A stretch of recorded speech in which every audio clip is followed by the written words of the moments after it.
Assalamualaikum warahmatullahi wabarakatuh. Selamat pagi Pak Bambang dan teman-teman. Kami dari kelompok 10 akan mempresentasikan hasil diskusi kelompok kami tentang efisiensi pemilu serentak. Yang beranggotakan ada Fathia Mumtaz, Halifah Safira Fitri Setiawan, yang ketiga ada Muhammad Fadli, dan yang keempat ada Muhammad Nuriski Yanwar Ilham. Untuk materi pertama akan dibacakan oleh Fathia. Waktu dan tempat dipersilahkan. Baik, terima kasih Vira. Hari ini saya akan membacakan materi terkait pemilihan umum atau pemilu. Pemilihan umum disingkat pemilu adalah proses memilih seseorang untuk mengisi jabatan politik tertentu. Jabatan tersebut beraneka ragam, mulai dari jabatan presiden atau eksekutif, wakil rakyat atau legislatif di berbagai tingkat pemerintahan, sampai kepala desa. Pemilu merupakan salah satu usaha untuk memengaruhi rakyat secara persuasif atau tidak memaksa dengan melakukan kegiatan retorika, hubungan publik, komunikasi massa, lobby, dan lain-lain kegiatan. Meskipun agitasi dan propaganda di negara demokrasi sangat dikecam, namun dalam kampanye pemilihan umum, teknik agitasi dan teknik propaganda banyak juga dipakai oleh para kandidat atau politikus selalu komunikator politik. Dalam pemilu, para pemilih dalam pemilu juga disebut konstituen. Dan kepada mereka lah para peserta pemilu menawarkan janji-janji dan program-programnya pada masa kampanye. Kampanye dilakukan selama waktu yang telah ditentukan menjelang hari pemungutan suara. Setelah pemungutan suara dilakukan, proses penghitungan dimulai. Pemenang pemilu ditentukan oleh aturan main atau sistem penentuan pemenang yang sebelumnya telah ditetapkan dan disetujui oleh para peserta dan disosialisasikan ke para pemilih. Materi selanjutnya yaitu konsep tata kelola pemilu. Tata kelola pemilu atau yang disebut dengan electoral governance merupakan kombinasi antara konsep tata kelola dengan konsep pemilihan umum. Mengutip dari Mozaffar dan Shadler 2002, tata kelola pemilu didefinisikan sebagai kumpulan aktivitas yang terkait dengan pembuatan aturan yang meliputi pendefinisian aturan dasar kepemiluan, pelaksanaan aturan yang meliputi pengorganisasian kepemiluan, dan adjudikasi aturan yang berkaitan dengan hasil pemilu. Sedangkan menurut Torres dan Dias 2015, siklus tata kelola pemilu melibatkan kuantitas dan watak aturan kepemiluan, melibatkan instruksi pemerintah dan aktor pemangku kepentingan yang mana dalam hal ini adalah lembaga penyelenggara pemilu dan aktor politik. Juga nantinya akan terlihat secara terang benderang bagaimana konsep tata kelola pemilu tersebut diimplementasikan dan apa saja dinamika yang nampak ketika beriringan dengan iklim politik di Indonesia. Pemilu di setiap negara demokrasi memiliki konsep tata kelola yang berbeda-beda. Indonesia merupakan salah satu dari sekian banyak negara demokrasi yang sampai dengan saat ini dapat menyelenggarakan pemilu.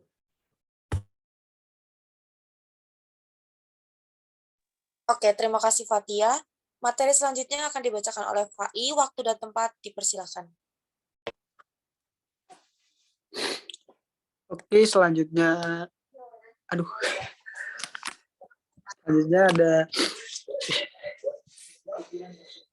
perlu sama-sama kita ketahui juga bahwa dalam 12 kali Indonesia melaksanakan penyelenggaraan pemilu, namun sampai dengan saat ini masih terdapat kekurangan dalam tata kelola pemilu tersebut. Sistem multipartai, luasnya wilayah Indonesia, dan penduduknya yang besar ini seringkali membuat persoalan yang terjadi di Indonesia cukup kompleks. Tidak hanya itu, pada babak-babak awal penyelenggaraan pemilu di Indonesia menemui permasalahan dalam penerapan nilai-nilai demokrasi.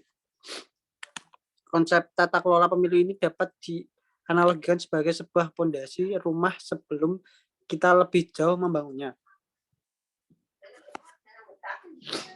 Lalu ada pemilu serentak. Pilpres 2019 menjadi bagian dari pemilihan umum atau pemilu serentak pertama di Indonesia dalam sejarah.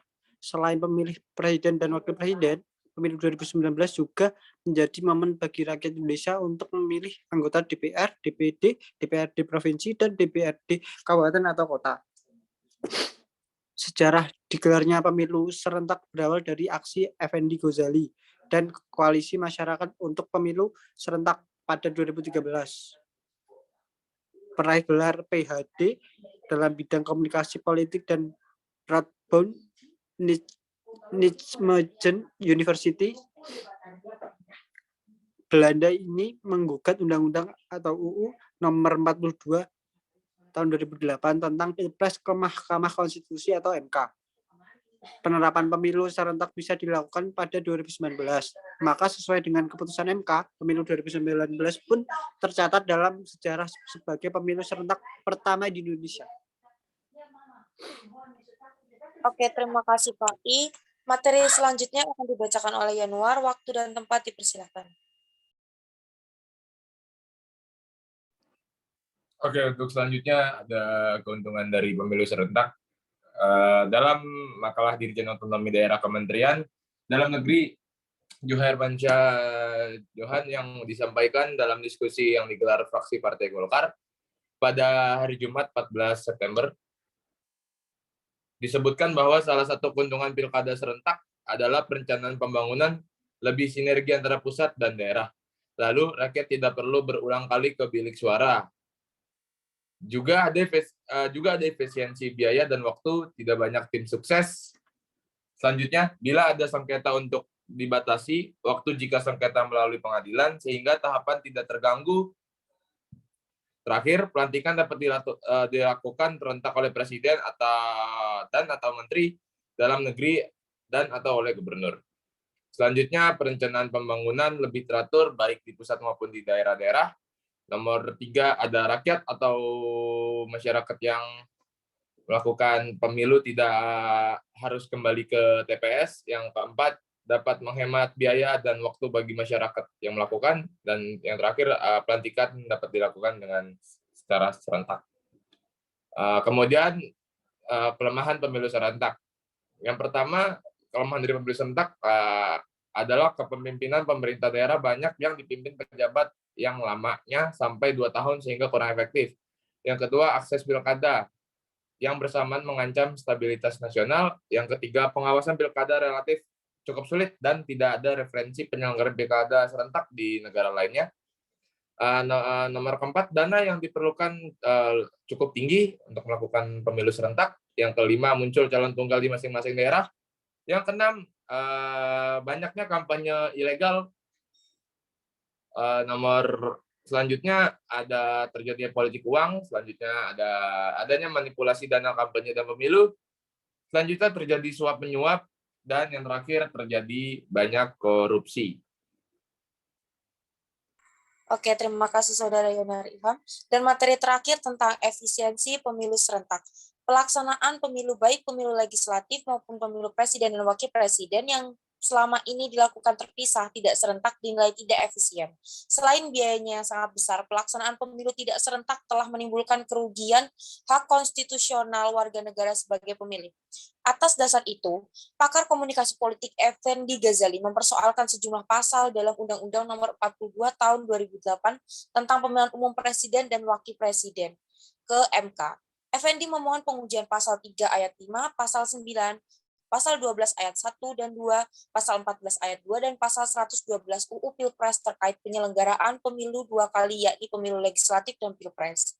Dia mengatakan pelaksanaan pemilu secara serentak selain efisien, dapat mendidik para pemilih menjadi cerdas. Cerdas yang dimaksud Ghazali, menerapkan sistem presidensial kotel dan political efficacy atau kecerdasan berpolitik.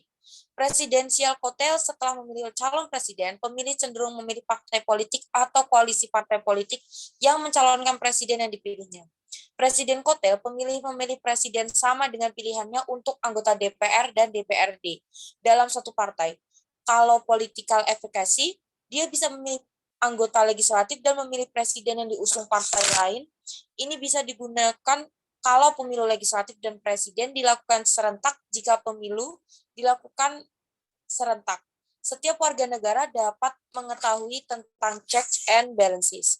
Untuk materi terakhir, permasalahan penyelenggaraan pemilu serentak tahun 2019 diharapkan dapat memperbaiki pelaksanaan pemilu menjadi lebih efisien. Dalam putusan MK nomor 14 PUU 11 2013, MK berpandangan bahwa pemilu serentak akan mengurangi pemborosan waktu dan menekan konflik atau gesekan horizontal. Melalui pemilu serentak, warga negara dapat menggunakan haknya untuk memilih dengan cerdas dan efisien. Dengan kata lain, pemilu serentak akan membuat proses demokrasi pada pemilu menjadi lebih bersih dari kepentingan-kepentingan tertentu, terutama kepentingan yang menyangkut lobby-lobby atau negosiasi politik, yang dilakukan oleh partai-partai politik sebelum menentukan pasangan capres-cawapres yang seringkali dilakukan berdasarkan kepentingan sesaat, bukan untuk kepentingan bangsa, negara secara umum, dan dalam jangka panjang. Pada prakteknya, ada beberapa permasalahan yang menonjol dalam pelaksanaan pemilu serentak 2019. Antara lain yang pertama, penanganan logistik pemilu. Secara nasional ada 10.520 TPS yang mengalami kekurangan logistik pemilu.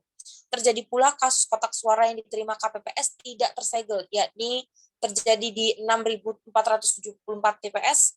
Selain itu juga ada kasus surat suara yang tertukar antara daerah pemilih atau antar TPS. Beberapa pihak menyatakan bahwa kendala utama keterlambatan KPU mengalami kesulitan dalam mengurutkan data pemilih secara komprehensif yang bersinergi dengan data pemilih dan di Kemendagri.